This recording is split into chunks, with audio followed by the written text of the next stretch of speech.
दोस्तों आज मैं आप लोगों को 50 ट्रिकी प्रश्न कराने वाला हूं और वे 50 ट्रिकी प्रश्न वे हैं जो आपके एग्जाम में बार बार आते रहते हैं। साथ ही साथ इन 50 प्रश्नों को यदि आप लोगों ने सॉल्व कर लिया ना, तो जब आप एग्जाम में बैठेंगे तो अगर 5 से 7 ऐसे प्रश्न भी होंगे जो आपको नहीं आते रहेंगे ना, तो उसको भी आप आसानी से कर सकेंगे, क्योंकि आज मैं आप लोगों को जो ट्रिक बताने वाला हूं और सिखाने वाला हूं, ये मान के चलिए आपके एग्जाम में बहुत ज्यादा आपको मदद मिलेगी। चलिए आइए प्रारंभ करते हैं। लेकिन यहाँ पर एक और बात मैं कहना चाहूंगा, यदि आप नए हैं तो चैनल को तुरंत सब्सक्राइब कर लीजिए, यदि आप पुराने हैं तो दूसरों को भी शेयर कर दीजिएगा। चलिए आइए प्रारंभ करते हैं, बिना किसी और बात की चर्चा करते हुए सीधा आते हैं आज के अपने पहले प्रश्न पर। दोस्तों जैसा कि बात करते हैं, आज का हमारा पहला प्रश्न ये कह रहा है कि समताप मंडल की परिस्थितियां हवाई जहाज उड़ाने के लिए आदर्श होती हैं, सही कारण क्या है, इसका चयन कीजिए। मतलब समताप मंडल में हवाई जहाज को उड़ाया जाता है, जो कि आप जानते ही हैं। और समताप मंडल में क्यों हवाई जहाज को उड़ाया जाता है दोस्तों, इस चारों ऑप्शन में से एक सही ऑप्शन है, इसका सही जवाब ढूंढकर आप लोग दीजिए। जैसा कि बात करते हैं, पहला ऑप्शन कहता है उच्च वायु दाब होती है वहां पर।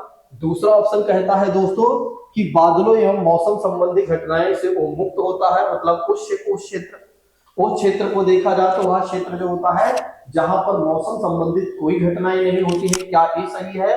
और तीसरा ऑप्शन कहता है कि क्या यहाँ वहां पर एक तरह से तेज पवन चलती है या आंधी वाली परिस्थितियां बनी रहती है, या अगर देखा जाए तो निम्न वायु दाब बना रहता है।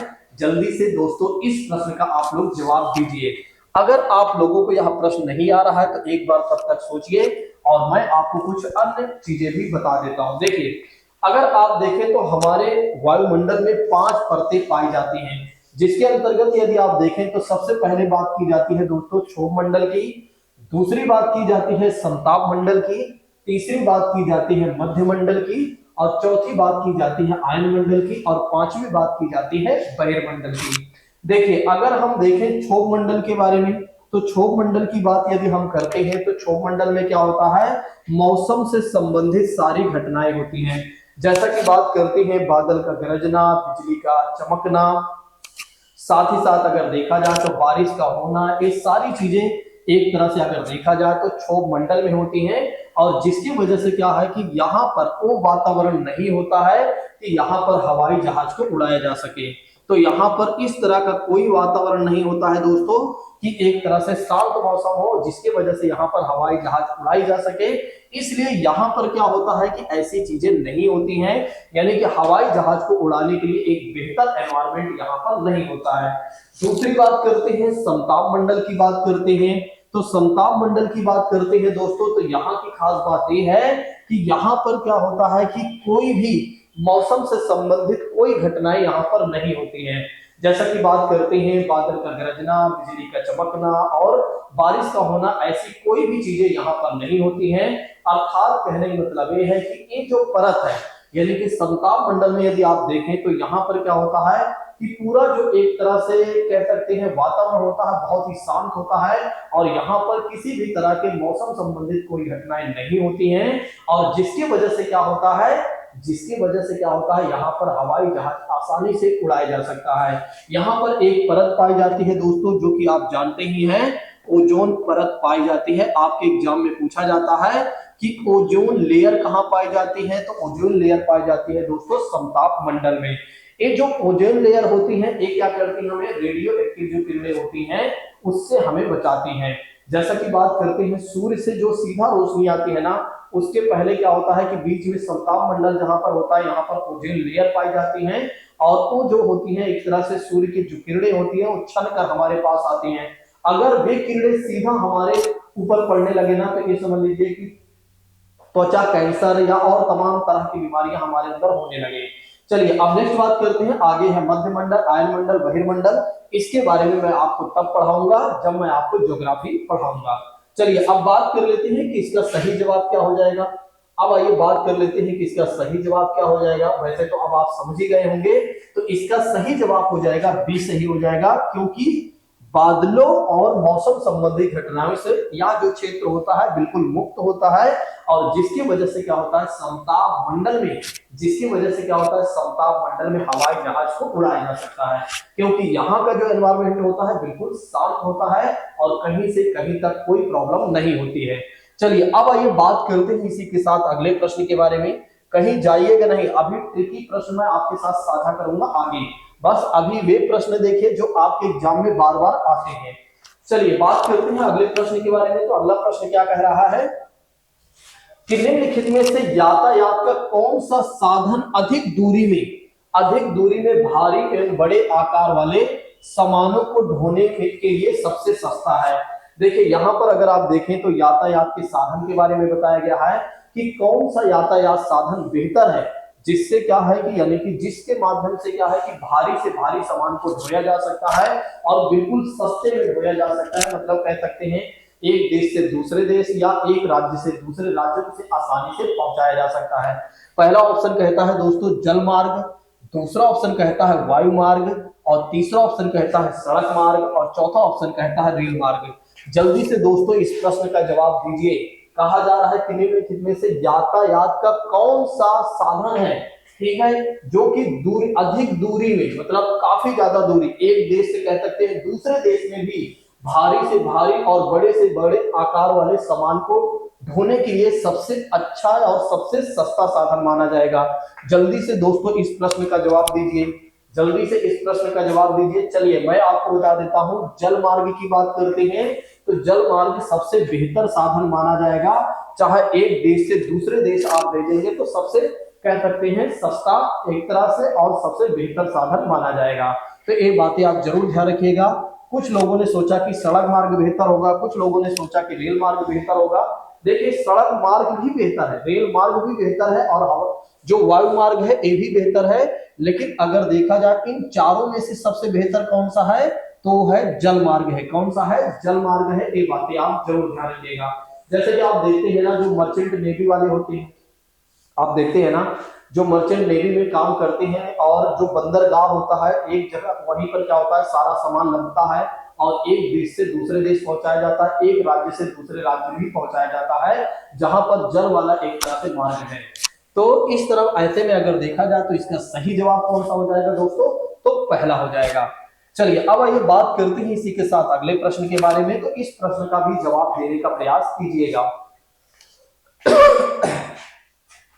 देखिए प्रश्न में कहा जा रहा है कि अपने पर्यावरण को बचाने के लिए, मतलब अपने एनवायरमेंट को बचाने के लिए जिस प्रकार के संसाधनों का हमें अधिक उपयोग करना चाहिए वह कौन सा साधन होना चाहिए, मतलब कौन सा संसाधन होना चाहिए जिससे क्या हो कि हमारा पर्यावरण बेहतर और सुरक्षित और एकदम शानदार हो। जल्दी से इसका आंसर दीजिएगा, यानी कि इसका जवाब दीजिए। पहला ऑप्शन कहता है कि अनवीकरणीय संसाधन का इस्तेमाल करना चाहिए, दूसरा ऑप्शन कहता है मानव निर्मित संसाधनों का इस्तेमाल करना चाहिए, और तीसरा ऑप्शन कहता है अजैव संसाधनों का इस्तेमाल करना चाहिए, और चौथा ऑप्शन कहता है नवीकरणीय संसाधनों का इस्तेमाल करना चाहिए। बड़ा ही प्यारा प्रश्न है ना, जल्दी से जवाब दीजिए। बड़ा ही प्यारा प्रश्न है, जल्दी से जवाब दीजिए कि सही जवाब क्या हो जाएगा। दोस्तों जल्दी से सही जवाब के बारे में बताइए कि कौन सा इसका सही जवाब हो जाएगा। देखिए कहा जा रहा है कि अपने पर्यावरण को बचाने के लिए किस प्रकार के संसाधन का हमें अधिक उपयोग करना चाहिए वो हमें सुझाव देना है, या हमें कौन सा मतलब संसाधन हमारे लिए बेहतर होगा। तो ऐसे में अगर देखा जाए तो जो नवीकरणीय संसाधन होते हैं वो हमारे एनवायरमेंट को बेहतर रख सकते हैं। और नवीकरणीय संसाधन का मतलब हो जाता है जैसे कि सोलर एनर्जी की बात करते हैं जिसे सौर ऊर्जा कहा जाता है, पवन एनर्जी की बात करते हैं जिसे एक तरह से विंड एनर्जी कहा जाता है, और भूतापीय एनर्जी की बात करते हैं, क्योंकि आज ये खत्म होंगे दूसरे दिन फिर आ जाएंगे। जैसे कि सूर्य की जो रोशनी पड़ रही है, सूर्य के प्रकाश से जो सोलर सिस्टम चल रहा है, आज इसकी मतलब एक तरह से बैटरी चार्ज हो गई, कोई दिक्कत नहीं, कल बैटरी खत्म हो जाएगी दोबारा सूर्य निकलेगा। सूर्य प्रतिदिन निकलता है तो कोई कहीं से कहीं तक कोई दिक्कत नहीं है। तो ऐसे में अगर देखा जाए तो नवीकरणीय संसाधन वे होते हैं जिनको हम दोबारा एक तरह से फिर से एक तरह से कह सकते हैं बना सकते हैं, फिर से उसी तरह से क्रिएट कर सकते हैं। ठीक है, तो इस तरह के संसाधन का यदि हम इस्तेमाल करते हैं तो कहीं ना कहीं हमारा जो पर्यावरण होगा वो बहुत ही बेहतर होगा और हम सभी लोग कहते होंगे स्वस्थ होंगे। अगर देखा जाए तो अनवीकरणीय संसाधन के अंतर्गत देखा जाए तो कोयला की बात कर सकते हैं। आप सोचिए कि अगर हम कोयला का इस्तेमाल करते हैं, कोयला को जलाते हैं, तो इससे क्या होता है कि पर्यावरण को भी नुकसान होता है और साथ ही साथ अगर आप देखें तो कोयला भी खत्म होता है। और कोयला को बनने में अगर देखें तो कम से कम 100-150 साल, 200 साल, हजारों साल लग जाते हैं कोयला को बनने में ही। तो इसलिए अगर आप देखें तो नवीकरणीय संसाधन हमारे लिए बेहतर होगा दोस्तों। तो ऐसे में अगर देखा जाए तो इसका सही जवाब कौन सा हो जाएगा, तो इसका सही जवाब हो जाएगा डी। चलिए अब हम बात करते हैं इसी के साथ अगले प्रश्न के बारे में। जवाब दीजिएगा। प्रश्न में कहा जा रहा है कि गल्फ स्ट्रीम गर्म महासागरीय जलधारा है, क्योंकि पहला ऑप्शन, पहला ऑप्शन क्या कहता है, ध्रुवों से भूमध्य की ओर चलती है। दूसरा ऑप्शन कहता है कि गर्म पानी के झरनों यानी कि स्रोतों द्वारा गर्म होती है। तीसरा ऑप्शन कहता है कि भूमध्य रेखा के नजदीक होती है या नजदीक उत्पन्न होती है। और चौथा ऑप्शन कहता है अंतर गर्भी या भूमि के नीचे से गर्म होती है। तो दोस्तों जल्दी से इसका आंसर दीजिए कि गल्फ स्ट्रीम जो गर्म महासागरीय जलधारा होती है दोस्तों, क्यों होती है बताइए, कि जल्दी से इसका जवाब दीजिए, जल्दी से इसका जवाब दीजिए। देखिए अगर देखा जाए तो इसका सही जवाब हो जाएगा सी, सही हो जाएगा, यानी कि भूमध्य सागर, भूमध्य रेखा के नजदीक ही ये उत्पन्न होती है। तो ध्यान रखिएगा जो गल्फ स्ट्रीम होती है दोस्तों, यानी कि जो गर्म महासागरीय जलधारा होती है वो भूमध्य रेखा के नजदीक ही उत्पन्न होती है। ठीक है, तो भूमध्य रेखा किसे कहा जाता है, जैसा कि बात करते हैं जो विषुवत रेखा होती है ना, उसे ही भूमध्य रेखा कहा जाता है। तो ऐसे में अगर देखा जाए तो पृथ्वी को दो बराबर भागों से काटने वाली रेखा को क्या कहा जाता है, विषुवत रेखा कहा जाता है। और यही इसी विषुवत रेखा को क्या कहा जाता है, भूमध्य रेखा कहा जाता है। क्या कहा जाता है, भूमध्य रेखा कहा जाता है। और यहीं पर क्या होता है कि गर्म महासागरीय जलधारा होती है दोस्तों, यानी गल्फ स्ट्रीम की बात की जा रही है। तो यही भूमध्य रेखा के नजदीक ही उत्पन्न होती है।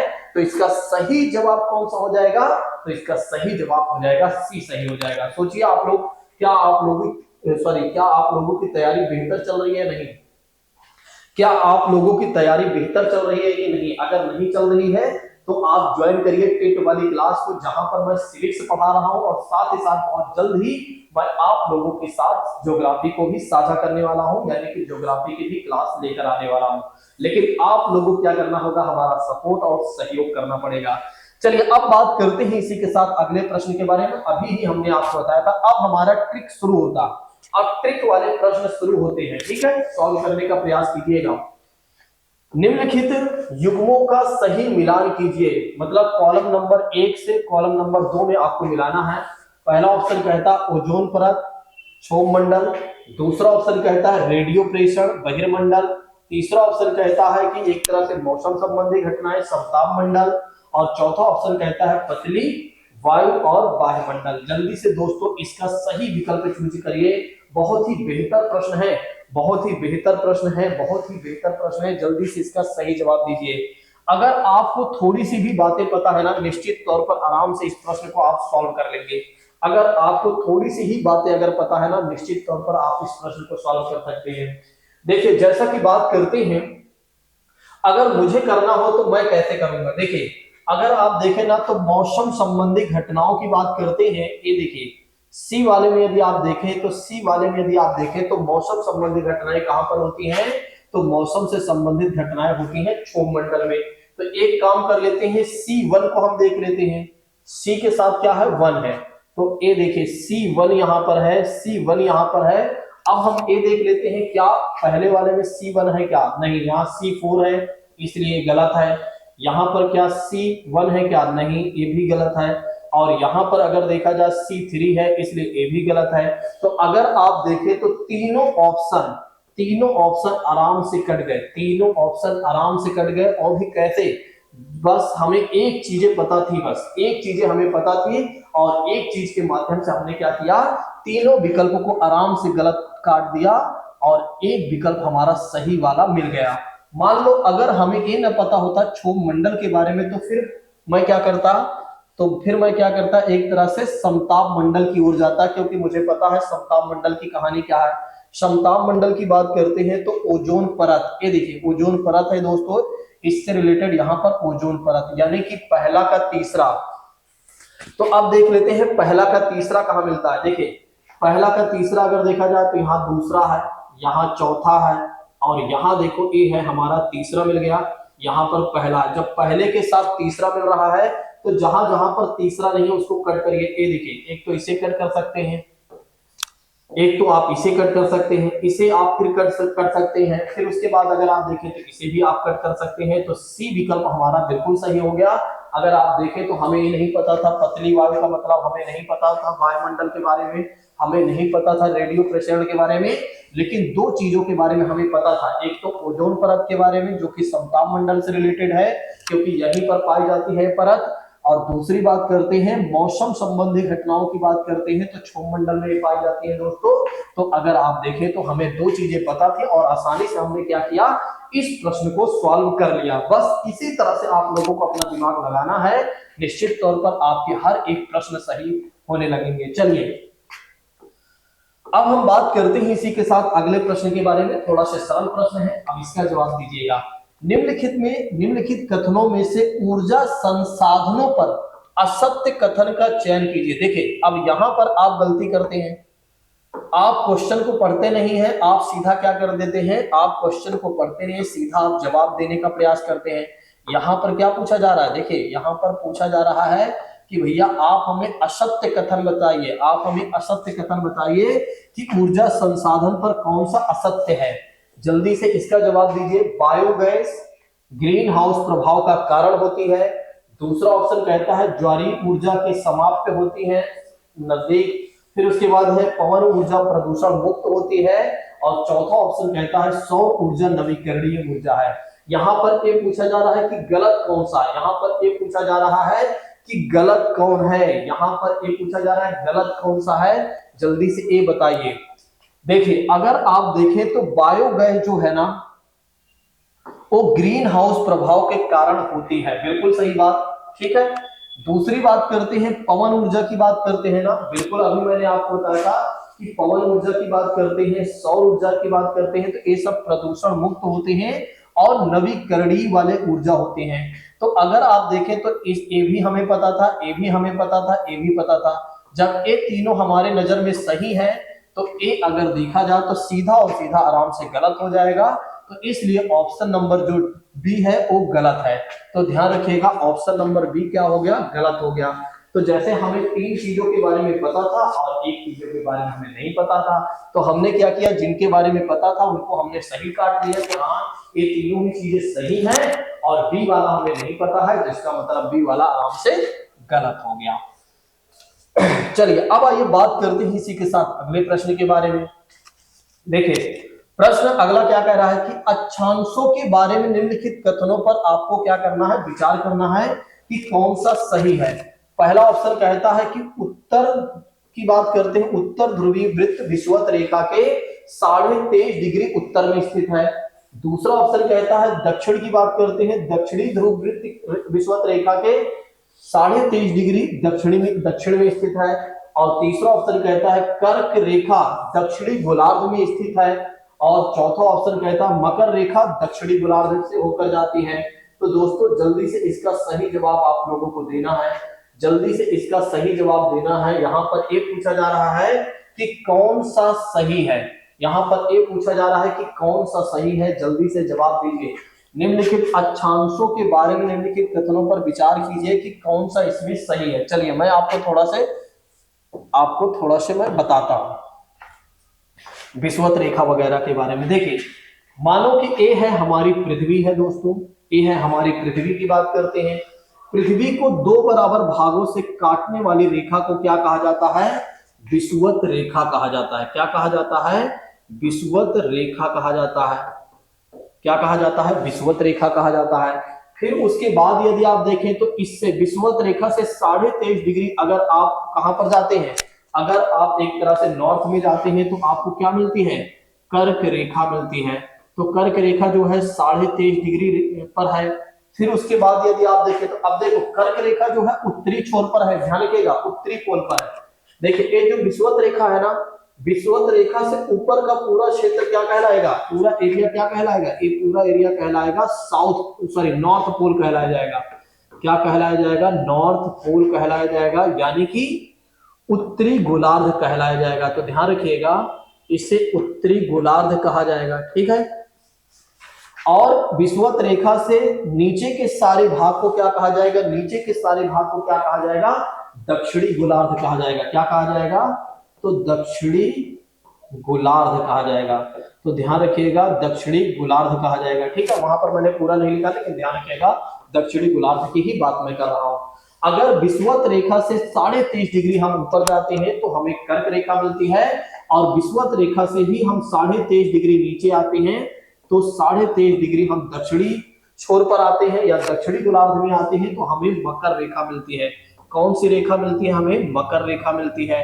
तो कौन सी रेखा हमें मिलती है? तो ये बातें ध्यान रखिएगा, मकर रेखा मिलती है। और यहाँ पर यही पूछा जा रहा है कि अगर आप हमें ये बता दीजिए कि निम्नलिखित अक्षांशों में से कौन सा अक्षांश सही जगह पर स्थित है, मतलब एक तरह से अक्षांशों के बारे में, हाँ, कौन सी चीजें सही हैं। तो अगर आप देखें ना तो मकर रेखा जो है ना दक्षिणी गोलार्ध में स्थित है।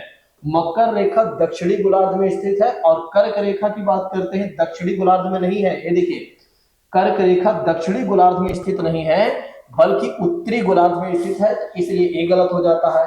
दूसरी बात करते हैं जो उत्तर ध्रुवीय वृत्त विषुवत रेखा की बात करते हैं, तो इसके बारे में बात करते हैं, तो विषुवत वृत्त की बात करते हैं, 23.5 डिग्री की बात करते हैं, तो ये भी गलत है। और इसकी बात करते हैं तो ये भी गलत है। और यहाँ पर सही पूछा जा रहा है, तो सही कौन सा हो जाता है? तो मकर रेखा की बात करते हैं जो कि दक्षिणी गोलार्ध में स्थित है। ये बातें आप ध्यान रखिएगा। और यहाँ पर यदि आप देखें तो ये है मकर रेखा है दोस्तों, जो कि दक्षिणी गोलार्ध में स्थित है। चलिए अब हम आगे बढ़ लेते हैं इसी के साथ अगले प्रश्न के बारे में, तो जवाब दीजिएगा। देखिए अगला प्रश्न हमसे ये कह रहा है कि तटीय क्षेत्रों में समुद्री गुफाएं बनती हैं। तटीय क्षेत्र का मतलब हो जाता है जो समुद्र का तट वाला क्षेत्र होता है, वहां पर गुफाएं बनती हैं। जब मैं आपको एनसीईआरटी पढ़ाऊंगा ना तो वहां पर सारी बातें मैं आपको बताऊंगा, ठीक है। तो जैसा कि बात करते हैं तटीय क्षेत्रों में समुद्री गुफाएं बनती हैं, समुद्र वाली गुफाएं बनती हैं। और क्यों बनती हैं? क्योंकि समुद्र के लहरों के कारण ही बनती हैं, ठीक है। तो जैसा कि बात करते हैं समुद्री गुफाओं के निर्माण के लिए उपयुक्त कारण आपको बताना है, सही चीजें क्या हैं। पहला ऑप्शन कहता है तरंगों द्वारा अपरदन एवं निक्षेपण, दूसरा ऑप्शन कहता है मानव निर्मित गतिविधि की वजह से, तीसरा ऑप्शन कहता है कि सैलों का गिरना, और चौथा ऑप्शन कहता है पवन अपरदन। जल्दी से दोस्तों इस प्रश्न का जवाब दीजिए, यहां पर पूछा जा रहा है कि तटीय क्षेत्रों में समुद्री गुफाएं बनती हैं। अब समुद्री गुफाएं कैसे बनती हैं? जैसा कि बात करते हैं, अगर समुद्र में आप देखेंगे ना तट वाले क्षेत्र में, तो आपको पर्वत या पर्वत ही मिल जाएंगे, पर्वत छोटे छोटे आपको पर्वत मिल जाएंगे या पहाड़ मिल जाएंगे। अब क्या होता है कि जो समुद्र की लहरें होती हैं वे बार बार क्या होती हैं दोस्तों? टकराती हैं, और बार बार टकराती हैं, और जिसकी वजह से क्या होता है, जो एक तरह से जो तरंगे टकराती हैं, जिसकी वजह से क्या होता है, जो समुद्र में एक तरह से जो पर्वत होते हैं वो क्या होते हैं? अपरदन होने लगते हैं, अपरदित होने लगते हैं और निक्षेपित होने लगते हैं। और जिसकी वजह से, यानी कि अपरदन का मतलब होता है कटने लगते हैं, और निक्षेपण का मतलब हो जाता है जमा होने लगते हैं, और जिसकी वजह से क्या होता है? गुफाओं का निर्माण हो जाता है। तो इसका सही जवाब दोस्तों हो जाएगा पहला सही हो जाएगा। तो ये बातें आप जरूर ध्यान रखिएगा, भूलिएगा नहीं, ये तीनों ही गलत है। चलिए अब आइए बात करते हैं इसी के साथ अगले प्रश्न के बारे में। यदि ग्रीनविच यमोत्तर समय दोपहर के 12 बजे है तो वो 45 डिग्री पूर्व देशांतर पर क्या समय होगा? पहला ऑप्शन कहता है 9 बजे पूर्वाग्रह, दूसरा ऑप्शन कहता है 10 बजे पूर्वाग्रह, तीसरा ऑप्शन कहता है 2 बजे अपराह्न, और तीसरा ऑप्शन कहता है 3 बजे अपराह्न। जल्दी से दोस्तों इस प्रश्न का जवाब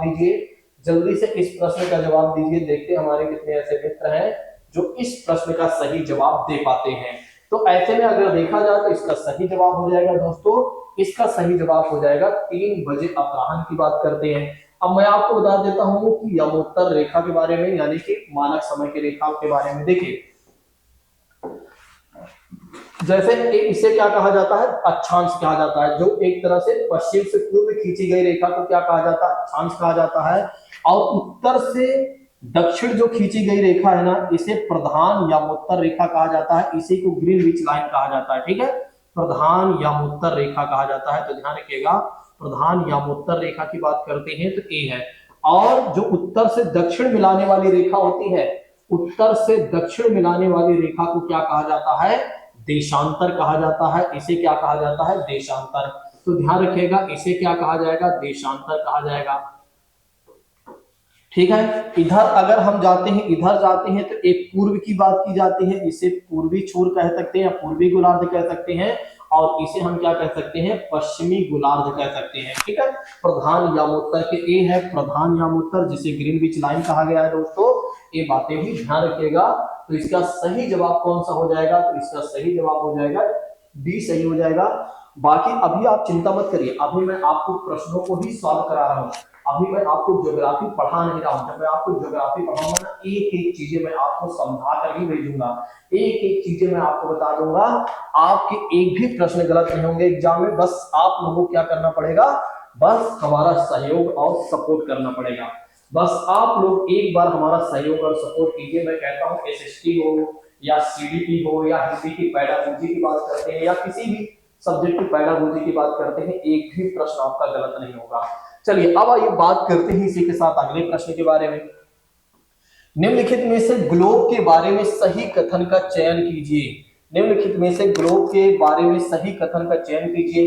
ग्लोब पर अक्षांश और देशांतर खींचे गई है रेखाएं। दूसरा ऑप्शन कहता है कि यह अपने अक्ष पर झुकी हुई अवस्था में है। तीसरा ऑप्शन कहता है यह पृथ्वी का वास्तविक प्रतिरूप है। और चौथा ऑप्शन कहता है यह अंडाकार आकृति में है। और फिर उसके बाद सही विकल्प का चयन आपको करना है। तो दोस्तों इसका सही जवाब आप लोग ढूंढिए कि इसका सही जवाब क्या हो जाएगा। इसका सही जवाब आप लोग ढूंढिए, जल्दी से देखते हैं हमारे कितने ऐसे दोस्त हैं जो इस प्रश्न का जवाब दे पाते हैं। देखें, अगर आप देखें तो ग्लोब पर अक्षांश और देशांतर रेखाएं खींची गई हैं, बिल्कुल सही बात है। मैंने आपको बताया ये अक्षांश किसे कहा जाता है? जब पश्चिम से पूर्व, देखिए पश्चिम से पूर्व जो खींची गई रेखा होती है, पश्चिम से पूर्व खींची गई जो रेखा होती है ना, एक एक डिग्री के अंतराल पर, एक एक डिग्री के अंतराल पर, उसे क्या कहा जाता है? इसे क्या कहा जाता है? अक्षांश कहा जाता है। ध्यान रखिएगा, इसे क्या कहा जाता है? तो इसे अक्षांश कहा जाता है। और उत्तर से दक्षिण मिलाने वाली रेखा को क्या कहा जाता है? तो देशांतर कहा जाता है। तो ग्लोब पर आप देखते हैं ना, इस तरह की लाइन खींची गई होती है, तो इसका मतलब ये हो गया पहला सही है। अब दूसरी बात कर लेते हैं, यह अपने अक्ष पर झुकी हुई अवस्था में है, बिल्कुल जैसे पृथ्वी को ही ग्लोब माना गया है। मतलब जैसे पृथ्वी है, पृथ्वी का ही एक रूप है ग्लोब। ठीक है, क्योंकि हम पृथ्वी को तो अपने हाथ में ले नहीं सकते हैं, तो ग्लोब के माध्यम से हम चीजों को समझ सकते हैं, जो कि एक तरह से 23.5 डिग्री अपने अक्ष पर झुकी हुई है पृथ्वी। तो इसका मतलब ये सही है। यह पृथ्वी का वास्तविक प्रतिरूप है, बिल्कुल पृथ्वी को अपने हाथ में ले नहीं सकते हैं, तो पृथ्वी के जैसे ही ग्लोब को बनाया गया है, यानी कि सी भी सही है। लेकिन अगर देखा जाए तो यहाँ पर एक चीज हमें पहले से ही पता है कि एक गलत हो सकता है, यानी कि यह अंडाकार आकृति में है, नहीं यह जियोइड आकृति में है, जियोइड आकृति में है, ना कि अंडाकार आकृति में है। यानी कि यहाँ पर अगर देखें आप तो डी ऑप्शन गलत है, यहां पर डी ऑप्शन गलत है। तो जहां जहां पर डी मिलेगा वहां हम कट कर देते हैं। देखिए यहां पर डी मिला, कट, यहां पर डी मिला, कट कर दिया हमने। अब यहां पर डी मिला, हमने कट कर दिया। देखिए कितना बेहतर हो गया ना, हमें डी जहां पर मिला हमने कुछ नहीं किया, बस उसे कट कर दिया। तो ये देखो हमने कट करके इसे हटाया और हमारा सही जवाब मिल गया। अब हमारा सही जवाब हो जाएगा सी, सही हो जाएगा। ए बी सी सही है, डी वाला ऑप्शन गलत है। अब सोचिए, बस आप लोग क्या करिए, अभी से ही ऐसे ट्रिक का इस्तेमाल करना शुरू करिए, ऐसे ट्रिक का इस्तेमाल करना शुरू कीजिए, ताकि एग्जाम तक आप इतना परिपक्व हो जाए कि जब एग्जाम में बैठे तो आपके एक भी प्रश्न गलत ना हो, कम से कम 130 प्लस आपके क्वेश्चन सही हो। बस आप लोगों को क्या करना है, थोड़ा सा दिमाग लगाना। देखिए सीटेट की बात करते हैं ना, सीटेट के चारों ऑप्शन के बारे में किसी को नहीं पता होता है। ये समझ लीजिए केवल और केवल 20% ही ऐसे क्वेश्चन होते हैं जिनके बारे में सबको पता होता है चारों ऑप्शन के बारे में, नहीं तो चारों ऑप्शन के बारे में किसी को नहीं पता होता है।